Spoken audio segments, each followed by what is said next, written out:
Nigeria, diversity and nation building. Lessons from history. Nigeria, the sixth most populous country on planet Earth, sits on a position akin to the trigger on the African continent. Its geographical area of 923,768 square kilometers encompasses about 250 contiguous, but culturally diverse, ethnic nationalities speaking over 500 languages and dialects. This diversity, as clearly acknowledged in our national anthem, is pivotal to our national survival and prosperity. Indeed, history clearly shows that nations rise and fall according to their degree of sophistry in the management of the diversity of their peoples. In this video, we shall take a trip through history to examine how Nigeria has fared in harnessing diversity as a critical resource for national development. We shall attempt to X-ray the dissenting voices, the separatist echoes in Nigeria's polity and, drawing lessons from other countries, chart a way forward in our journey to our place of destiny. At independence in 1960, the British colonial masters bequeathed to us a federal constitution with 3 semi-autonomous regions. This was an indication that they understood the fact of our diversity and the compelling need to reduce the threat of dominance by any of the large ethnic groups. Truly, not long after, a referendum was held following agitations by the provinces of Benin and Delta. This led to the creation of the 4th region, the Midwest, from the Western region. The 1960 Independence Constitution was an extension of the 1954 Littleton Federal Constitution, which enshrined the derivation principle. By this, the regions managed their own economies, developed their resources, such as groundnuts in the north, cocoa in the west and oil palm in the east. This fiscal federation made them semi-independent in their development strategies and fostered healthy competition and economic progress. That was the closest Nigeria got to true federalism. The takeover of the reins of government by the military in 1966 and the oil boom that followed in the 1970s brought 2 significant changes in national administration. First, huge revenues from oil exports led to the abandonment of the erstwhile economic strategies anchored on agricultural development, a situation sometimes referred to as the Dutch disease. Second, the regional system of administration, with its attempt at fiscal federalism, was jettisoned in favor of a centralized arrangement. All revenues were collected by the central government and shared among the so-called federating units, following agreed sharing formula. All subsequent administrations at the center have only paid lip service to devolution of powers, economic diversification, and fiscal federalism. The subnational units at the state and local government levels have remained perpetually beggarly. One obvious corollary of this over-concentration of powers at the center is that everyone, even in the remotest villages, look beyond local and state governments to the federal government for succor and impact. This, to a large extent, explains the higher level of apathy during state and local government elections. Dissenting voices have grown louder over the years. The military either misinterpreted these voices to mean cries of marginalization by larger ethnic groups or were just being manipulative. They merely created more states, ostensibly, to assuage these fears and take governance closer to the people while they savored the power concentration at the center.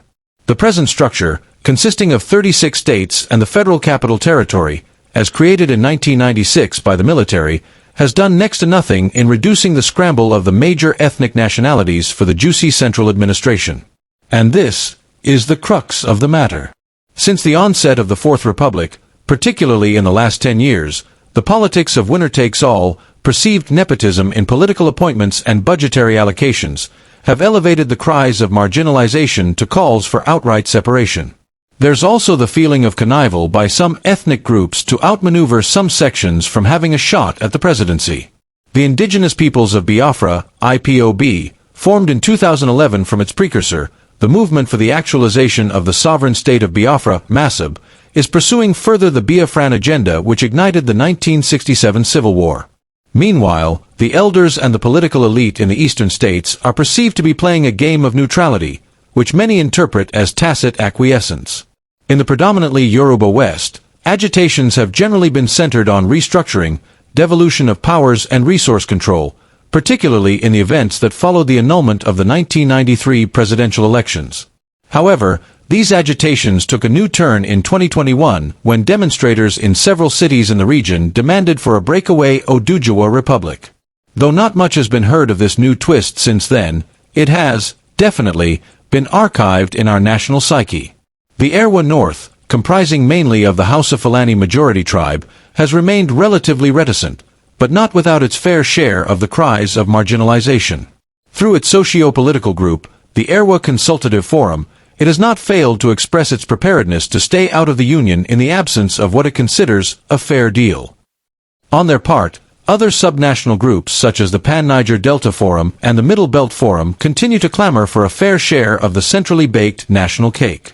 Today, Nigeria stands at a crossroads where the options are only twain: either an outright dismemberment of the country to allow dissenting voices to go their separate ways, or follow on the path of true federalism, where federating units have substantial autonomy in an overall political system that emphasizes revenue generation rather than sharing.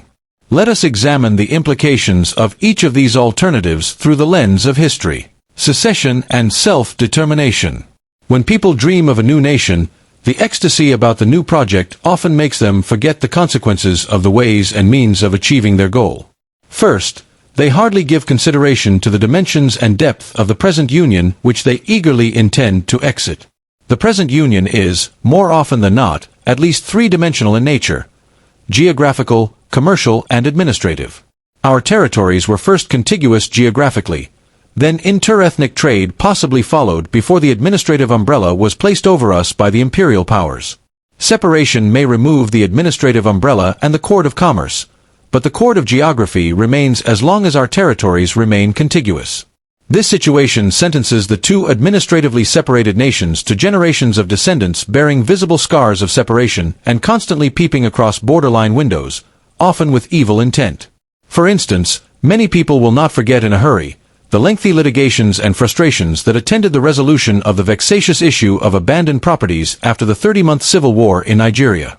Most of the cases ended unresolved, even over 50 years after the war. It is not a pathway to thread the second time. Second, separatists are often so dazzled by what they consider the bright prospects of the new nation that they forget that sameness does not translate to unity, neither does diversity mean division. The compatriots in the struggle for a new nation tend to believe that, for instance, sameness of language, religion, culture, and so on, would translate into unity of purpose in the new nation. Let's take a look at some of the many examples history has unveiled to illustrate the futility of such illusions. Pakistan. For over 200 years, India and Pakistan were together as a British colonial territory known as British India in Southeast Asia. Following prolonged negotiations, and, particularly, the effects of World War II, Britain decided to grant independence to the territory in 1947. However, due to a prolonged religious conflict between the predominantly Muslim population on the Pakistani sub-territory and the Hindus and Sikhs on the Indian side, the territory was partitioned between India and Pakistan along religious lines. Thus, Pakistan became a nation that was created as a homeland for Muslims. The sameness of religion could not hold the nation of Pakistan together for long. Linguistic and other cultural differences surfaced between western and eastern Pakistan, which led to a bitter civil war involving the Bengali speakers of the east and the Urdu-speaking tribes of the west. Eventually, eastern Pakistan separated as Bangladesh in 1971 to escape linguistic suppression. Meanwhile, India and Pakistan, bedfellows under British rule for 2 centuries, partitioned and granted independence, have fought 4 major wars and engaged in several cross-border military operations. Both have developed nuclear weapons to threaten the next-door neighbor turned enemy. South Sudan. On July 9, 2011, South Sudan seceded from Sudan after years of civil war, driven largely by ethnic and religious differences between the Arab-Muslim North and the largely black African Christian and traditionalist South. However, sameness of religious identity could not guarantee unity for the new country. Internal ethnic differences soon surfaced mainly between the Dinka and Nuer tribes. The civil war that broke out in 2013, just a little after 2 years of independence, lasted till 2018. It claimed the lives of tens of thousands of people. As an African proverb states, a calabash mended today will break tomorrow in another place. Yugoslavia. Yugoslavia appeared on the world scene in 1929 as a union of southern Slavs consisting of Serbs, Croats, and Bosniaks. It was a union of 6 republics and 2 autonomous provinces. Under the strong leadership of Josip Broz Tito, the union was strong and thriving. After the breakup of the Soviet Union and the death of Josip Tito in 1980, several differences began to show up among the federating republics. These included minor ethnic and religious differences between Orthodox Serbs, Catholic Croats, and Muslim Bosniaks. A new wave of nationalism within each republic, coupled with economic challenges, led to agitations for independence. Many of these agitations led to inter-republic and inter-ethnic devastating wars. Yugoslavia broke up gradually into 7 independent countries between June 1991 and 2006 at a point when it was unable to effectively manage the diverse opinions and needs of the federating republics. Eritrea. On May 24, 1993, Eritrea broke away from Ethiopia after decades of a liberation war which was largely motivated by a distinct ethnic identity and resistance to marginalization and forced assimilation. Nation building has, however, been hindered by several factors. These include drought, internal division among the Eritrean nationalists, and authoritarian rule which has tended to isolate the country. Israel. The nation of Israel was created in 1948 as a homeland for Jews after centuries of persecution. But its birth led to the displacement of Palestinians, igniting one of the world's longest-running conflicts with neighbors. The world stands, almost at wit's end, how to resolve the constantly emerging relational trends in the Middle East. A case of one man's meat becoming everyone's poison. As we round up this section, let us summarize the key concerns about building nations around sameness of language, religion, or any similar factor. First, a nation built upon a foundation of sameness of language or religion is likely to treat minorities as outsiders, leading to discrimination or, even, persecution. Members of the majority group become arrogant and snobbish. Second, the illusion of unity created by shared language or religion does not erase regional, cultural, and political differences. Thirdly, sameness often confers a fragile identity on a nation. Whenever a disagreement remains unresolved within the majority group, the nation fractures. Fourth, a narrow national identity makes a country externally vulnerable. Foreign powers bent on destabilizing the nation would exploit the same language or religious sentiments. For instance, Lebanon's repeated crises stem partly from its sectarian-based national structure, which foreign powers exploit by backing rival religious factions. Finally, narrow national identity tends to shut out a nation from global integration by reducing migration, trade, and international cooperation. The path to true federalism. Now let's consider the option of true federalism for Nigeria. True federalism, whether through parliamentary or presidential system, is a political architecture designed to profitably manage diversities in heterogeneous societies. It works in a way that maximizes unity at the center while also guaranteeing the rights of each federating unit to freely and fully exercise its powers to innovate, compete, and deliver services as enshrined in a constitution. The 1999 Constitution of Nigeria overloads the federal government at the center while starving the states and local governments of real power and revenue. To follow the path of true federalism, we need to take another look at where we started from in 1960 prior to the derailment by military intervention and oil boom.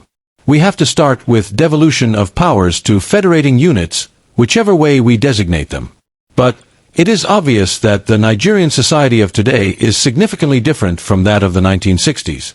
As the stakes are higher, so has political awareness grown. This is why it is appropriate, at this point, to learn from the experiences of several other countries that have adopted and have practiced true federalism for a long time. We can then use the lessons from their experiences to design a system that suits modern-day Nigeria.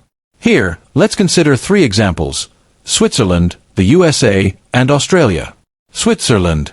Switzerland was formed on August 12, 1291 as a confederation of 6 cantons, states, which aligned for defense and mutual cooperation. It adopted a federal constitution in 1848. With a population of just over 9 million in 2025, it practices a multi-party parliamentary federal system of government based on 3 fundamental principles: decentralization, federalism, and direct democracy. Today, there are 26 cantons and 2,000 communes, or municipalities. Each canton has its constitution, parliament, courts, and police. The central government is a 7-member collegial body called the Federal Council. Members are equal in status and, together, serve as the executive arm of government.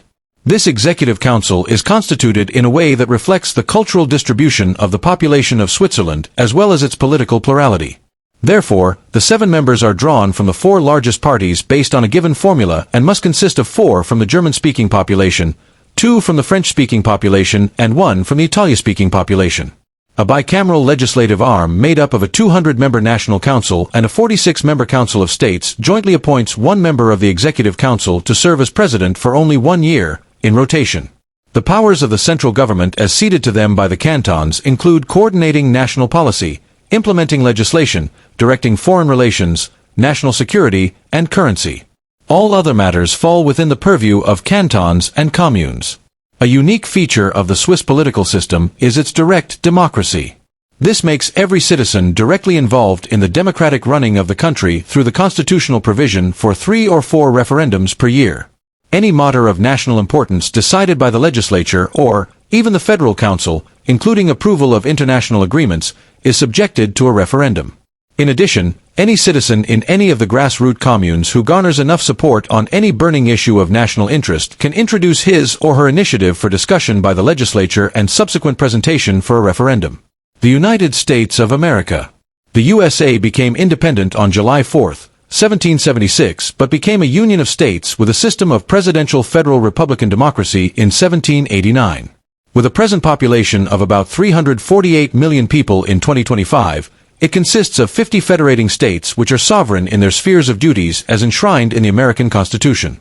While the federal government has jurisdiction over matters relating to defense, foreign relations, currency, immigration, and naturalization, the states are charged with education, health, policing, local trade, and other matters not under the purview of the federal government. Local governments function under the authority of states to provide essential services such as local schools, licensing regulations, water and waste management. The legislature consists of 2 chambers, the House of Representatives with members elected based on population and the Senate with 2 members elected to represent each state. Any conflicts between federal and state laws are adjudicated by the Supreme Court. Australia.